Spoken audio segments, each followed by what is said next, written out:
आतंकी संगठन आईएस के हाथों होने वाली बेशुमार हत्याओं की ये तस्वीरें आपने देखी होंगी, लेकिन इन तस्वीरों का ईरान के साथ हुए ऐतिहासिक समझौते का क्या कनेक्शन है?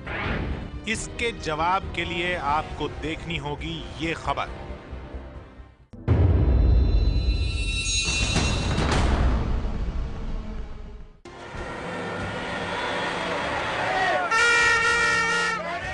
ईरान की सड़कों पर जश्न की ये तस्वीरें आज पूरी दुनिया देख पा रही है, तो सिर्फ इसलिए क्योंकि ईरान परमाणु हथियार बनाने की अपनी जिद छोड़कर दुनिया के साथ एक बार फिर कदम मिलाकर चल पड़ा है।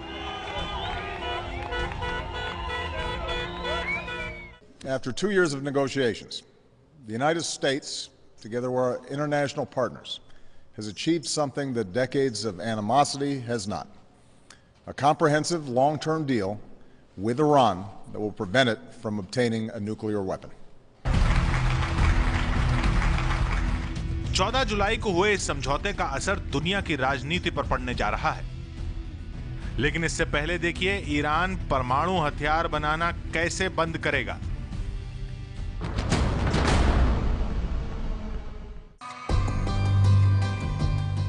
धरती से मिलने वाले नाभिकीय ईंधन का नाम है यूरेनियम, लेकिन परमाणु हथियार बनाने में इसका इस्तेमाल सीधे नहीं होता। इसे बेहतर बनाना पड़ता है और इसके बाद बनता है संवर्धित ईंधन। अब अगर परमाणु ईंधन जैसे बिजली बनानी हो तो यूरेनियम में 3.7% तक बदलाव किए जाते हैं, लेकिन परमाणु बम बनाने के लिए यूरेनियम में 20 से 27% बदलाव करने की जरूरत होती है। इंटरनेशनल एटॉमिक एनर्जी एजेंसी के मुताबिक ईरान ने परमाणु हथियारों के लिए जरूरी 20% से ज्यादा बदलाव की तकनीक हासिल कर ली थी, लेकिन अब ईरान ये तकनीक इस्तेमाल नहीं करेगा। अंतर्राष्ट्रीय एजेंसियां अब जांच भी कर पाएंगी, जिससे ईरान 13 बरस से इनकार करता रहा है।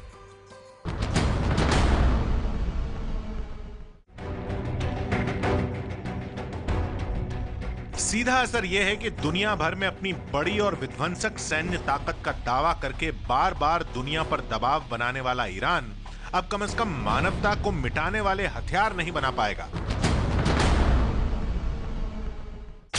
सुनिए बराक ओबामा का एक और बयान। The greatest threats come from the Middle East and North Africa, where radical groups exploit grievances for their own gain. And one of those groups is ISIL. Our objective is clear. We will degrade and ultimately destroy ISIL. बीते 2 साल से America के लिए सबसे बड़ा दुश्मन है IS, यानी अबू बकर अल बगदादी का आतंकी संगठन इस्लामिक स्टेट। अब तक के सबसे क्रूर सुन्नी आतंकी संगठन आईएस यानी इस्लामिक स्टेट के खौफ को मिटाने के लिए भी अमेरिका और उसके 5 सहयोगी देशों के साथ ईरान का यह समझौता बेहद अहम माना जा रहा है। इसकी वजह है पश्चिम एशिया के मुस्लिम देशों का ये नक्शा, जो शिया और सुन्नी समुदाय की सत्ता और समर्थन को दिखाता है। इस नक्शे में ईरान, कुछ हद तक यमन और लेबनान में ही शियाओं की आबादी ज्यादा है, जबकि सऊदी अरब, इराक, सीरिया, जॉर्डन, ओमान और यूएई जैसे देशों में सुन्नी ताकतवर हैं। खौफ की ऐसी तस्वीरें पेश करने वाला आतंकी संगठन इस्लामिक स्टेट भी सुन्नी लड़ाकों का ही संगठन है। ऐसे में अमेरिका इराक में सद्दाम की सुन्नी सत्ता को मिटाने की वजह से आईएस के निशाने पर है। अब वो ईरान की जमीन पर पांव रखकर आईएस के खिलाफ एक बड़ी लड़ाई लड़ना चाहता है, और इसलिए वो भूल गया है ईरान से 35 साल से चली आ रही दुश्मनी।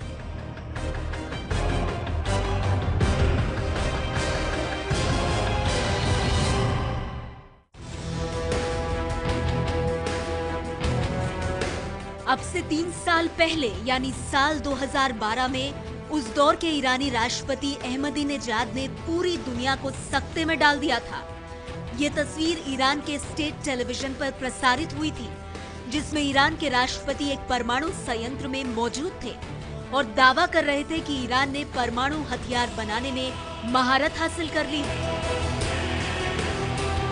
ईरान पर परमाणु हथियार बनाने का आरोप लगाकर आर्थिक और कारोबारी घेराबंदी करने वाले अमेरिका के लिए ये ईरान की खुली चुनौती थी। आखिर ईरान ऐसा क्यों कर रहा था?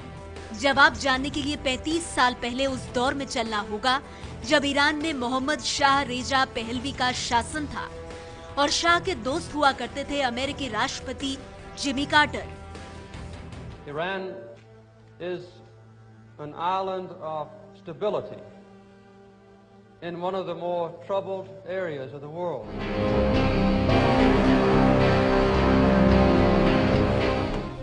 शाह अमेरिका के साथ मिलकर ईरान को आधुनिक और धर्मनिरपेक्ष बनाने की कोशिश कर रहे थे। ईरान और अमेरिका की ये दोस्ती अचानक टूट गई। वजह थी 1979 की ईरानी क्रांति।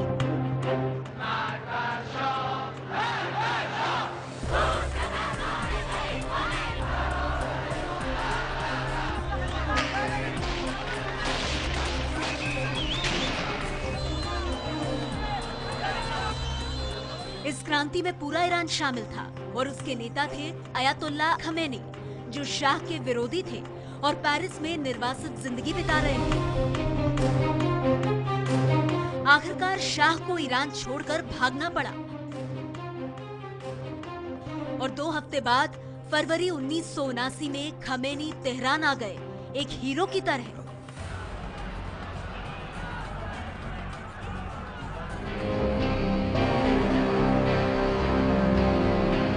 अयातुल्ला खमेनी का असर ईरान पर बढ़ने लगा और उन्होंने अमेरिका को अपना नया दुश्मन घोषित कर दिया।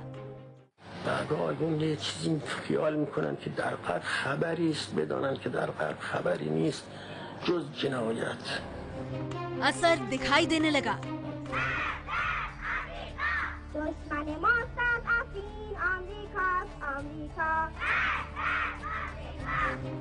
खमेनी की वापसी के महज 9 महीने बाद हजारों छात्रों ने अमेरिकी दूतावास को तबाह कर दिया और 63 अमेरिकियों को बंधक बना लिया। ये अमेरिका को नए ईरान की पहली चुनौती थी।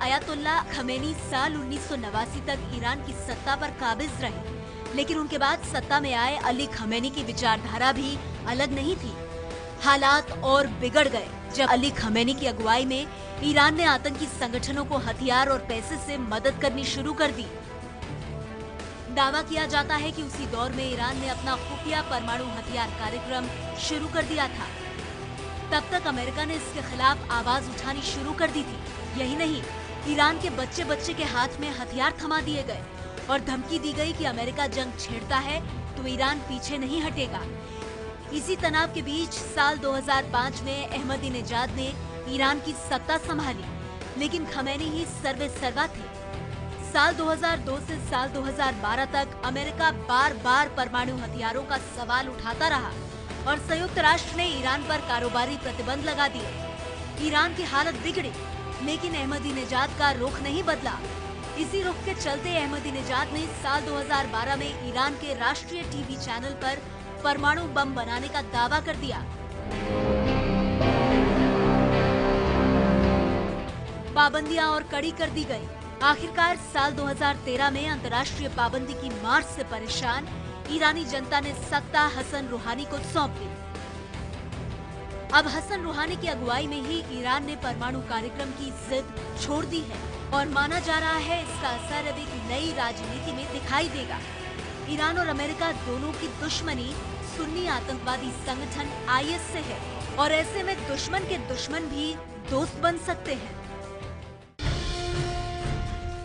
पाइपलाइन के जरिए एक जगह से दूसरी जगह तेल पहुंचाना न सिर्फ सस्ता माना जाता है, बल्कि इससे दूसरे जरिए से तेल मंगाने में होने वाला नुकसान भी कम हो जाता है। भारत भी सबसे ज्यादा कच्चा तेल ईरान से मंगाता है और अरसे से ऐसे ही पाइपलाइन का सपना देखता रहा है। नक्शे के मुताबिक ये पाइपलाइन ईरान के असैलुए इलाके से शुरू होगी और फिर पाकिस्तान खुजधार इलाके में पहुंचेगी। यहाँ ये पाइपलाइन 2 हिस्सों में बंटकर पाकिस्तान के कराची और भारत के दिल्ली शहर तक पहुंचनी है। अब तक ईरान पर लगी पाबंदियों की वजह से भारत इस सपने को परवान नहीं चढ़ा पा रहा था, लेकिन अब इस पर काम आगे बढ़ सकता है। पाबंदियों के हटने के बाद ईरान दुनिया भर को कच्चा तेल सप्लाई कर पाएगा और इससे तेल की कीमतें भी घटेंगी। ईरान 5 लाख से 8 लाख बैरल कच्चा तेल एक्सपोर्ट कर सकता है। इससे साल के बचे हुए महीनों के लिए दोगुना तेल उपलब्ध होगा।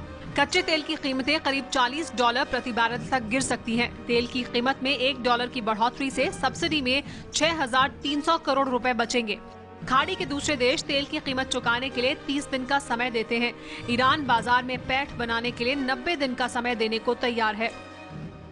ईरान विश्व का एक बहुत बड़ा ऑयल प्रोड्यूसर है और यदि ईरान की जो ऑयल सेक्टर है उसको इन्वेस्टमेंट मिल जाता है, मॉडर्नाइजेशन हो जाता है, तो तुरंत मेरे ख्याल से ऑयल की जो कीमत है वो गिरेगा। ये भारत के लिए एक बहुत सकारात्मक डेवलपमेंट होगा। जाहिर है इससे भारत को फायदा होगा, लेकिन पाबंदी हटते ही ईरान के लिए बाजार खुल जाएगा और कई दूसरी चीजों पर भारत के एक्सपोर्ट पर असर पड़ेगा। भारत सोयाबीन का तेल, बासमती चावल, शक्कर और मीट की सप्लाई करता है ईरान को। पाबंदी की वजह से ईरान भारत को अंतर्राष्ट्रीय कीमतों से 20% ज्यादा पैसा देता था।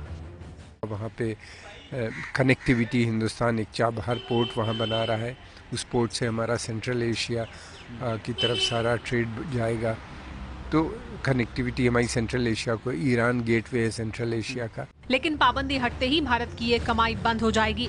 भारत के लिए पाबंदियों से ईरान की आजादी फायदे का सौदा या घाटे का, ये आने वाले दिन बताएंगे।